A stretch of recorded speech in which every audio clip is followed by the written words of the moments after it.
Vem para cá, Larissa Rodrigues. Ela conseguiu localizar a enfermeira que deu um cartão em branco para dar, digamos assim, o ponto zero, o pontapé inaugural da fraude que depois se mostrou uma verdadeira máquina de fabricar certificados de vacina falsos. O pontapé inaugural é isso. Um médico usa da sua autoridade para pedir para uma enfermeira um cartão de vacinação em branco. E aí ele usa este cartão e os dados de outra servidora da saúde para falsificar o certificado de vacinação da mulher do ajudante de ordens do presidente da República, ex-presidente Jair Bolsonaro, a mulher de Mauro Cid. Conta, Lari. Oi, Dani, boa tarde para você, para quem nos acompanha. Vou começar falando que a gente teve acesso a uma troca de mensagens. Então, quando ele pede esse cartão em branco, o médico Farley de Alcântara pede para a enfermeira Desirê, e essa conversa aconteceu no dia 25 de novembro de 2021. Vou pedir para todo mundo guardar essa data, daqui a pouquinho eu explico por quê, porque é uma linha realmente ali de investigação para a Polícia Federal tentar desvendar tudo o que aconteceu. Então, nessas trocas de mensagens que eu tive acesso, eu e a nossa repórter Marina Demore, que me ajudou nessa apuração, o médico pede ali, vou abrir aspas, manda ali por WhatsApp para a enfermeira: consegue um cartão em branco de vacina para mim. Não explica o porquê nessa troca de mensagens. A enfermeira de imediato só responde: olha, aqui no posto onde eu estou trabalhando acabou os cartões em branco. Eu não tenho cartão em branco de vacinação nesse momento. Isso então, como eu disse, no dia 25 de novembro de 2021. O que a investigação apresenta e mostra até agora? Segundo a Polícia Federal, fontes com quem eu conversei, essa conversa ela aconteceu exatamente 15 dias depois do que eles chamam de primeira fraude, que esse momento já seria uma segunda tentativa de fraude.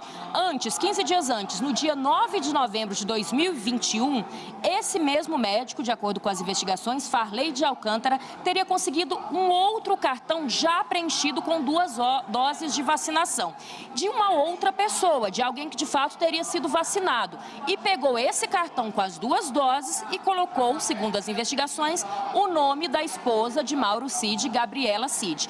Aí esse primeiro cartão, que ele preencheu à mão ainda, aponta a Polícia Federal, foi aquele que eles tentaram enviar e colocar no sistema online do Ministério da Saúde na cidade de Duque de Caxias, mas não deu certo. Por quê? Aconteceu essa fraude, essa tentativa de fraude, aqui na cidade de Cabeceiras, no interior de Goiás. Eles pegam esse cartão e tentam colocar no sistema numa cidade lá no Rio de Janeiro. O sistema nega, fala: esse lote de vacinas é de Goiás, como que agora estão enviando aqui no Rio de Janeiro? Então não dá certo essa primeira tentativa de fraude. Aí, 15 dias depois, a polícia conseguiu acesso a mensagens, troca de mensagens entre eles, tem esse pedido do cartão em branco. Foi o segundo passo com esse cartão em branco, de acordo com as investigações, que de fato ocorreu a fraude, porque aí eles colocaram um lote de vacinas lá do Rio de Janeiro. Eu conversei com a Desirê, essa enfermeira, ela nega que tenha cedido esse cartão para esse médico, mas a Polícia Federal tem até agora a informação de que o cartão chegou nas mãos dele,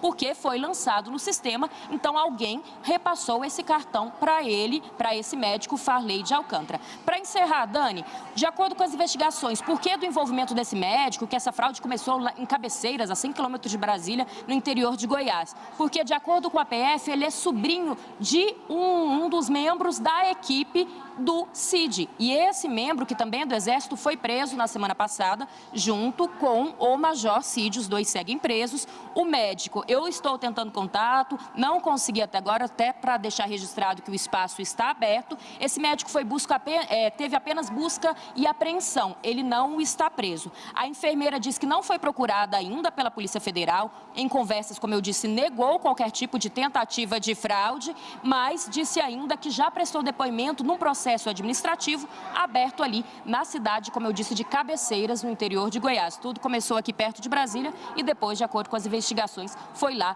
para Duque de Caxias, no Rio de Janeiro. Dani. Grande, Lari, obrigada pelas informações. Vem todo mundo para cá, porque a gente vai falar desse personagem chave para a evolução desse escândalo. O CID, gente, une diversas pontas, primeiro de traficância de documento falso, inclusive para ingresso na seara internacional, né, que é cometimento de crime. A mulher dele, só essa mulher, ela vai 3 vezes para os Estados Unidos com esse cartão de vacinação falso. Antes mesmo de ser pego, o Yuri está aqui, gente, arrumando achando que ele está sendo muito discreto. Poxa, tô sendo discreto aqui. Você estava... que eu tô aqui olhando para você aqui, né? E eu tô só vendo ele assim, ó. Tava arrumando o microfone. Ele desligou o microfone e agora tava ligando o microfone. Peguei no flagra. Nada escapa aos meus olhos de águia aqui dentro desse estúdio. Mas aí só ela entra nos Estados Unidos por 3 vezes ilegalmente com cartão de vacinação falso. O CID também vira um elo entre a ala da traficância de certificado falso com a de traficância golpista, de informação golpista dentro do governo, sem contar as investigações sobre eventuais ramificações financeiras, né? Já que Cid tinha uma quantidade considerável de dólares em espécie na casa dele aqui no Brasil. A gente está voando contra o tempo, mas eu quero ouvir vocês 3 um pouco sobre esse personagem, né? Porque, de novo, a expectativa era de que ele confessasse, ele não o fez ainda. Leandro Rezende, o que você vê de futuro aí para a Cid, que virou o personagem-chave das investigações? Ele está numa situação difícil porque teve o celular apreendido, apresentou esse pedido de revogação da prisão preventiva dele, né, que a gente contou ontem aqui, e que, a julgar como ele é peça central nessa investigação, é difícil de imaginar que ele vai ter alguma medida diferente agora, né, que não seja a restrição da liberdade, do jeito que ele está agora. Ele está preso num departamento da Polícia do Exército, mas o que chama a atenção nessa história, né, que a Larissa Rodrigues contou aqui pra gente, é que como o Mauro Cid, ele usou a estrutura militar para tentar fraudar o esquema de vacinação da esposa dele, a Gabriela Santiago Cid, e como isso está relacionado nesse uso da estrutura militar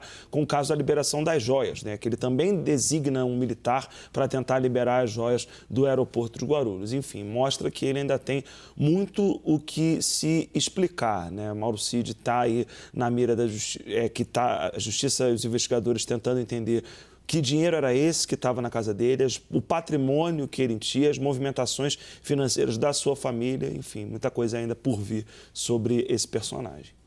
Renata, vamos falar um pouco da importância, né? Eu acho que é bem isso, estou fazendo uma tarde aqui de análise, porque ele é isso, o Cid é o elo entre a falsificação, o golpismo e a presidência sob Bolsonaro, né?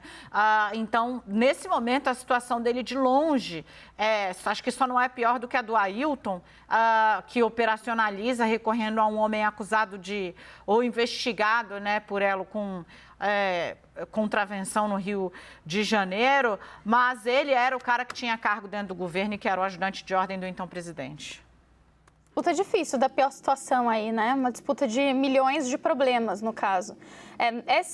O envolvimento de Mauro Cid, os caminhos que ele faz para conseguir esse registro falso de vacinação, ele está muito bem documentado na investigação da Polícia Federal. A gente explicou aqui para vocês, falou sobre essas tentativas e como, do ponto de vista da ação de Cid, era muito difícil ter para onde correr. Então, a Polícia Federal, que trabalhou a partir do que encontrou a Controladoria Geral da União, já situa esse movimento feito em Goiânia e como ele acabou sendo mal sucedido, batendo ali numa parede, né, uma dificuldade deles. Dani chegou até a mostrar como na própria investigação da Polícia Federal havia as mensagens, né, baseando e dando a materialidade a essa tentativa em Goiânia, que é a primeira, e como eles precisam então recorrer a Duque de Caxias para conseguir, enfim,